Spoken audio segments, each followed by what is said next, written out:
Vaccination पर PM Modi की तस्वीर को लेकर राजनीति तेज हो गई है। पूर्व मुख्यमंत्री जीतनराम मांझी और जाप अध्यक्ष पप्पू यादव के हमले का जवाब देने के लिए बीजेपी प्रवक्ता प्रेम रंजन पटेल सामने आए हैं। प्रधानमंत्री नरेंद्र मोदी की तस्वीर वाले वैक्सीनेशन सर्टिफिकेट पर सियासत शुरू हो गया है। पूर्व सीएम जीतनराम मांझी को बीजेपी ने नसीहत दी है। बीजेपी प्रवक्ता ने प्रेम रंजन पटेल ने बिना किसी का नाम लिए कहा कि जिन्हें भी वैक्सीनेशन सर्टिफिकेट पर पीएम मोदी की तस्वीर से आपत्ति है वे पहले जानकारी इकट्ठा कर लें। बीजेपी प्रवक्ता प्रेम रंजन पटेल ने कहा कि कोरोना महामारी से जब पूरा देश परेशान था तब वैज्ञानिकों ने इस वैक्सीन का आविष्कार किया, जिसकी सराहना WHO के साथ साथ पूरे देश और दुनिया के लोग कर रहे हैं। ऐसे में प्रधानमंत्री नरेंद्र मोदी के चेहरे और भरोसे पर देश की जनता को उम्मीद है, इसीलिए वैक्सीनेशन सर्टिफिकेट पर पीएम मोदी की तस्वीर लगी हुई है।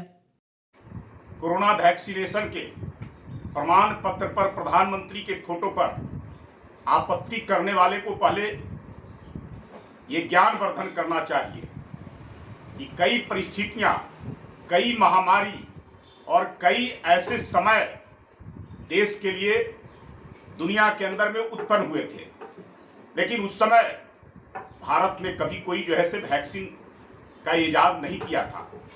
विदेशों पर निर्भर रहना पड़ता था और कई वर्षों के बाद भारत के अंदर में वो वैक्सीन आती थी।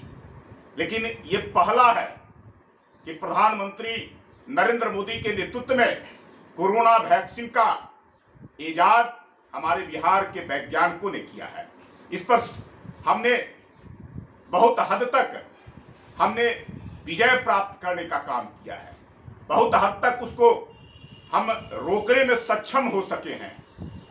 इसका सराहना WHO तक कर रहा है, दुनिया के कई देश कर रहे हैं। हम अपना बचाव के साथ साथ हम दुनिया के देशों को मदद भी कर रहे हैं। अगर प्रधानमंत्री के कारण, उनकी दृढ़ इच्छा शक्ति के कारण इस प्रकार का हुआ है, तो निश्चित तौर पे प्रधानमंत्री को श्रेय जाता है। और सबसे बड़ी बात है कि देश के लोगों का भरोसा और विश्वास प्रधानमंत्री के ऊपर है। अगर प्रमाण पत्र पर इजाद करने वाले व्यक्ति और इसको रोकने में सक्षम व्यक्ति प्रधानमंत्री का अगर फोटो है, तो निश्चित तौर पे देश के लोगों का, आम लोगों के बीच में उनके प्रति और इस वैक्सीन के प्रति और कोरोना से बचाव के प्रति एक विश्वास पैदा होता है। उस विश्वास को मजबूत और पक्का प्रधानमंत्री के इस फोटो के माध्यम से प्राप्त हो रहा है।